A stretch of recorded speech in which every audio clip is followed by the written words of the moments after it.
never make a wage, no. Money, money, money, money, money makes the world go round. I need money, money, money, money, money. Money got me feeling down. They said go and chase your dreams, but never told me that I have to wake up. Hey everyone, how are you doing? Welcome to the last Money Conversations with Mars for the 2023 year. Decided, folks, that I needed to take a step back, regroup, revamp, refresh, and come back better than ever. Sometimes we have to make those hard decisions to do the things that will benefit you in the long run. And if I'm better, then I can give better. So I will be taking a sabbatical, hopefully to return in the new year. And I've enjoyed the time. I thank Angela and the rest of the WIN Network for all of your support in asking me to come on this journey. And I will be here still, but working on some things that will make me better. And so we can have better conversations about money. Improving is always the way to go.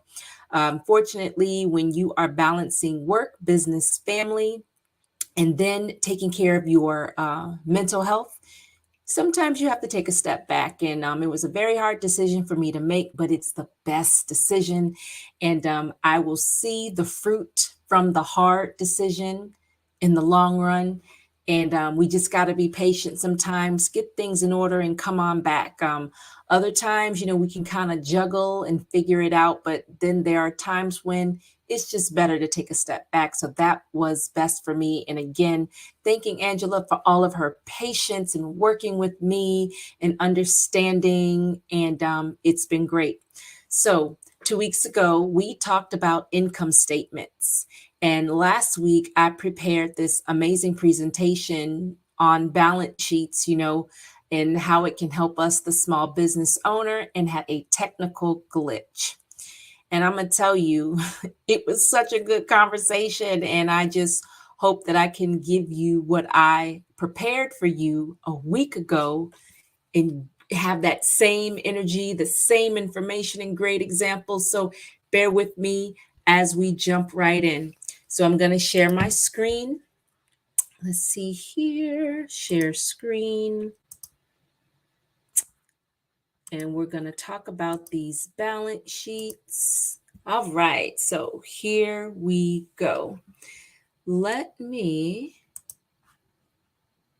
put this up. Now, what I'm going to do, folks, bear with me. Just going to double check. Want to make sure I'm not having any technical glitches. So let's talk about these balance sheets. So what is a balance sheet? A balance sheet refers to a financial statement that reports a company's assets, liabilities, and shareholder equity at a specific point in time. So this balance sheet enables you to see where your company is, to see what your assets are, see what your liabilities, and if you have shareholder equity, you can see what's going on, pinpointing a specific point in time, and you're looking at your numbers. A financial statement. A balance sheet is a financial statement that provides a snapshot of what a company owns and owes, as well as the amount invested by shareholders. So some of us may have investors, some of us may be looking for investors. So when you get that together, for those who are looking for investors, you will be able to put that on your balance sheet. For those who already have investors, you should have a line on your spreadsheet for shareholder equity. All right, so we're going back to school here. Some of us took accounting. You may have taken it in high school, you may have taken it in undergrad, but this is a very old equation. Assets equal liabilities plus shareholders' equity. So a company has to pay for all the things it owns, right? Those are the assets. And we talked about assets. Remember, assets and liabilities. So they're paying for all the things they own by either borrowing money, which is taken on a liability, or taking it from investors, issuing shareholder equity. So let's say your business needed shelves to hold your inventory or building, right? You may not have the money saved, so you would take out a loan. So that's kind of like a liability, even though, that building, by people coming in and you're servicing them by product or by service, it's an asset, you know what I mean? However, you borrowed money to pay for it and it's not paid yet, so you have to pay it back. So that would be a liability. Or if you're taking the money again from the investors, you're issuing shareholder equity. All of that is found on the balance sheet. All right, so let's look at this example that I found on Investopedia. You've probably heard me say Investopedia is a great resource. Whether you have a business or not, you can go to Investopedia and learn about all things financial to get a better understanding. So many diagrams and examples, and they break things down. And I have found it to be very, very helpful over the years. So what does a balance sheet tell us? We've briefly talked about it already. These are examples. I like visuals. So if you are a visual person, you see your assets, cash, inventory, property. You see your liabilities, rent, wages, utilities, taxes, loans. So you see how I said how, if you're buying a property, it is kind of like an asset, but what you're paying for each month is the liability. And then shareholders' equity is retained earnings. So if you want to get a better understanding, maybe you want this diagram, go right to Investopedia and you will find this amongst others that may be better, give you a better understanding. All right, so assets. An asset can be thought of something that in the future can generate cash flow, reduce expenses, or improve sales, regardless of whether it's manufacturing equipment or a patent. So assets generate cash flow. All right, so keep that in mind. What are the types of assets? So we have several. We have current assets, fixed assets, financial assets, and intangible assets. All right, what are current assets? These are short-term economic resources that are expected to be converted into cash or consumed within a year. So that would be cash and cash equivalents, accounts receivable, inventory, and various prepaid expenses. So those would be your current assets. Your fixed assets are resources with an expected life or greater than a year, such as plants, equipment, and buildings. So these are long-term assets. You may be able to depreciate these assets. And if you have a very, very good tax accountant, they can show you what this should look like on your taxes. There are some great software programs out there where you can do your own, but I feel, or it's in my opinion, if you're getting to the point where you have buildings and property, you may want to bring in someone who went to school specifically for that, someone who is certified, someone who keeps up with the updated tax laws and policies and things of that nature, because they're going to be able to do the appropriate things to prevent you from being audited. So that is one of the downsides of using these little boutique type tax firms, because if they do something wrong, because typically you have these places, the places you see, you may be driving around and you may see people holding signs, or you may hear a commercial on the radio or on the television, and their focus is getting you this big, huge refund. Okay. You just want to be careful that they're following all the laws. I cannot tell you how many people I've sat in front of who took their taxes, anticipating the huge refund, and they were audited, or they ended up owing lots of money and they didn't find out right away. They would find out like a couple of years later, 3 years later, and then they owe this huge sum of money. because someone did something that may not have been quite illegal. Maybe it was in the gray area, who knows? You want to find someone who is licensed, someone who keeps up with tax laws, really not someone who is trying to work around the system, which comes to bite you later. You know that when we submit our taxes, whether we do not have a business yet, and we may use one of the online programs, and we may submit it and we may say, oh, look, I'm receiving this amount. But then maybe a month, maybe 2 months later, you receive an envelope from the IRS and they have done it again. They've plugged in your numbers again and they may show a smaller balance. If you're lucky, you will receive a larger refund. However, they're going to check the work. So make sure, again, I cannot stress and emphasize, and I'm not telling you what I heard, I'm telling you what I have seen. People having to borrow from their 401ks, take out loans to pay back the taxes, because if you've ever owed the IRS, that is a very, very, very hard bill to get rid of. I know firsthand. They tax you, or not tax you, but they tack on interest and late fees and penalties and whatever else that they can put on the bill. They're going to put it on there, and you're making these payments. You don't want to end up in that situation. So find a proper tax accountant. And if you need one, message me because I know a few. Financial assets represent investments in the assets and securities of other institutions. So examples of financial assets are stocks, sovereign and corporate bonds, preferred equity, and other hybrid securities. Okay.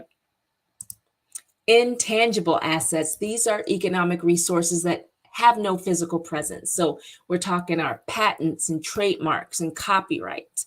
Let me tell you, if you have something that needs to be trademarked, if you need a patent or copyright, that is something that you need to have. You do not want anyone taking your idea, taking your product.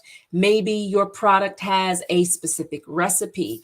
Well, you know, people can go in, switch things around, and now it's theirs. So make sure you have your paperwork in place that is for your protection, and then so you can continue to make money from it. You also want to check to make sure no one else has that name or that idea or that visual. Get a good lawyer.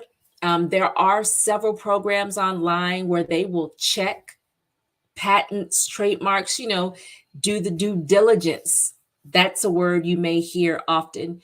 Due diligence, to make sure that somewhere down the road, someone isn't going to pop up and say, hey, I had that first. But if you have your paperwork in order, you're not going to have to worry about that, because it happens, So these are assets, even though they have no physical presence.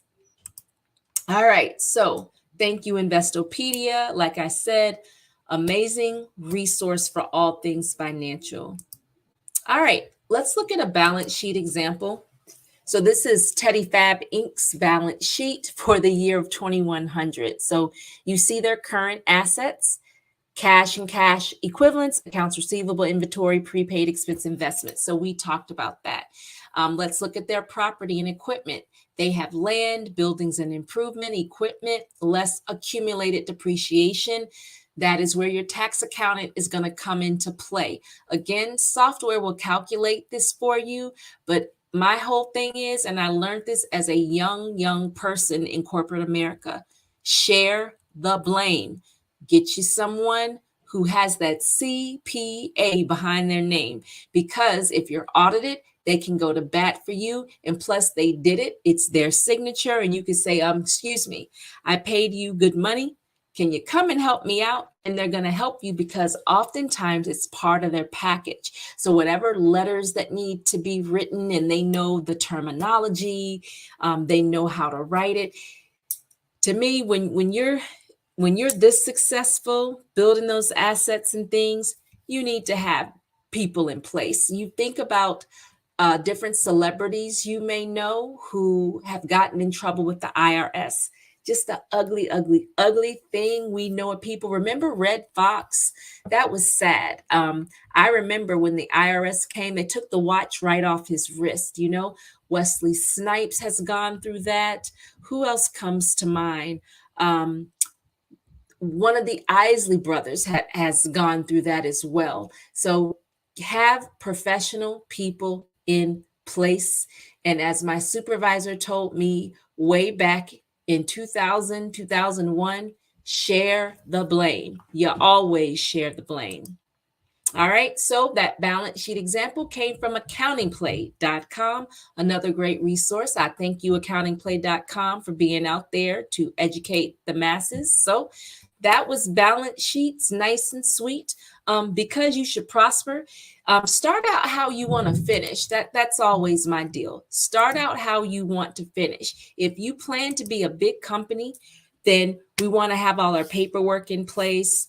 When you have the downtime, you want to start writing your business plan, putting your numbers on paper, projecting where you want to go, even if you have to make it up, right? Sometimes putting it down, not sometimes, all the time, putting it on paper, that's a great way to exercise our faith.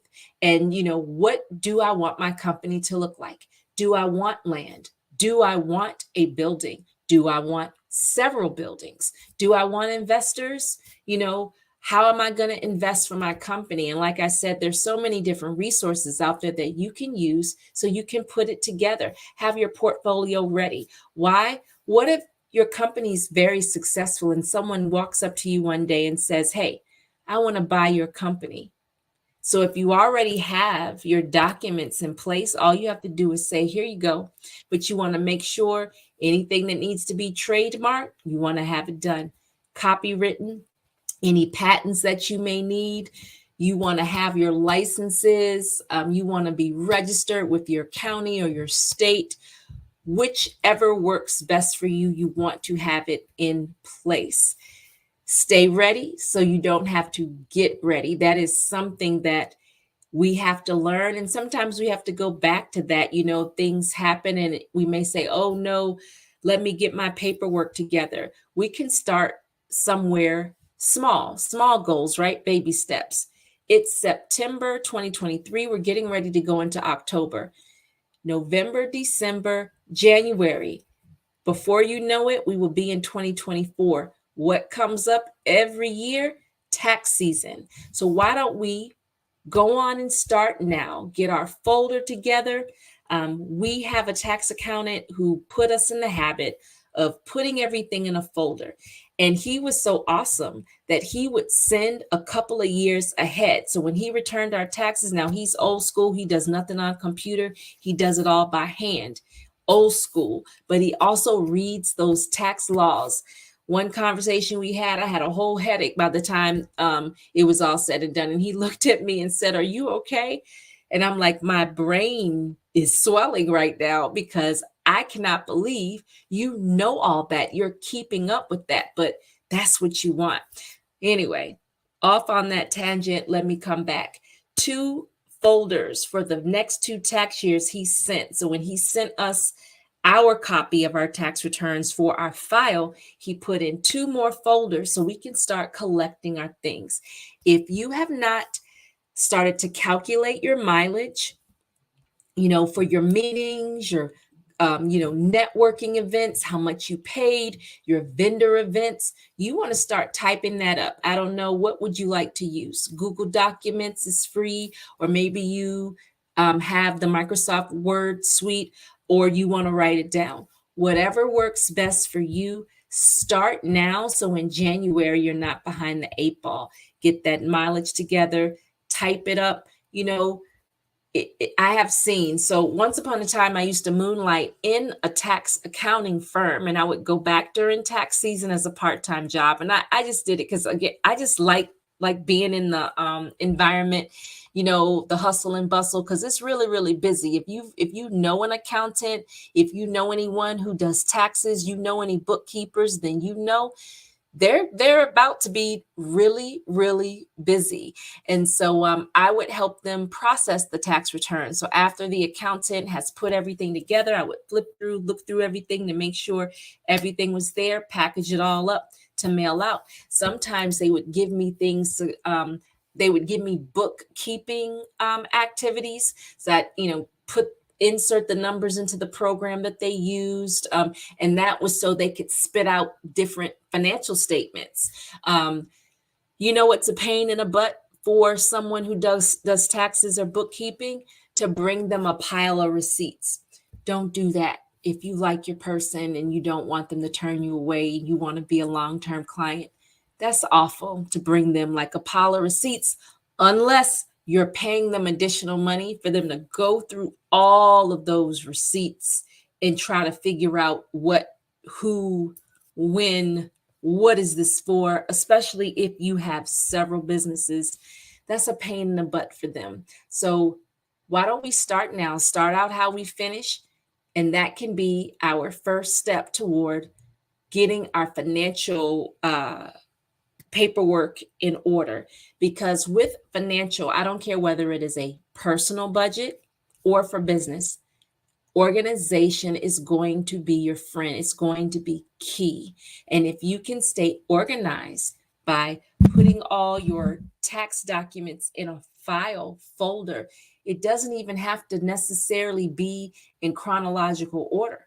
But if you can do that, or you write it down, or maybe you keep an app on your cell phone to track your mileage, that would be perfect for you. And then that way, you're not scrambling to figure out what you've done over the course of 12 months.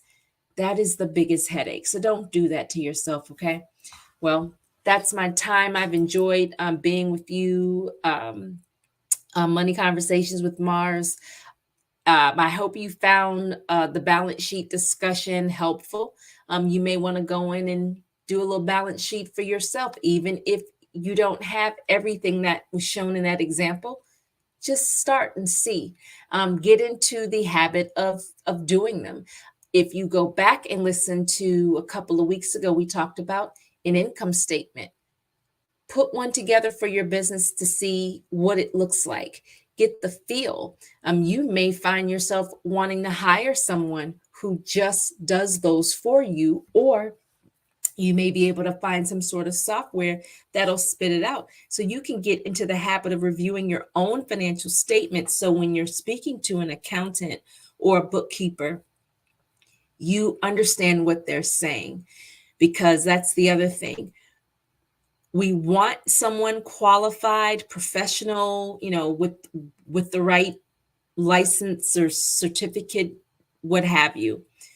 But we don't want to put 100% blind trust, because if it's our business, then we ought to know what's going on, because if not, they could be doing whatever and we would never know. So we may not go and get a CPA, right? Who has time for that, right? That's not my background. That's not what I do, but I want to have a general knowledge. So if you tell me I have this, this dollar amount in assets, this dollar amount in liabilities, I want to know what that is. I want to keep up with the amount, and I always want to have access to that. Does that make sense? All right. So don't forget that the Fab Five is coming to you Monday through Friday, 7 o'clock a.m. Eastern Standard Time until 7:30. We have Ilyasa, the Charge Room Show, 1 to 1:30 p.m. Eastern Standard Times on Tuesday.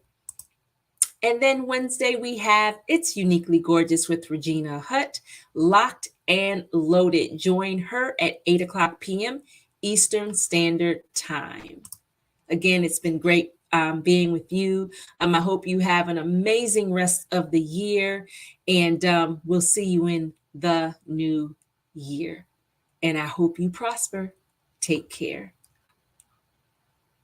Trying to make a ways now.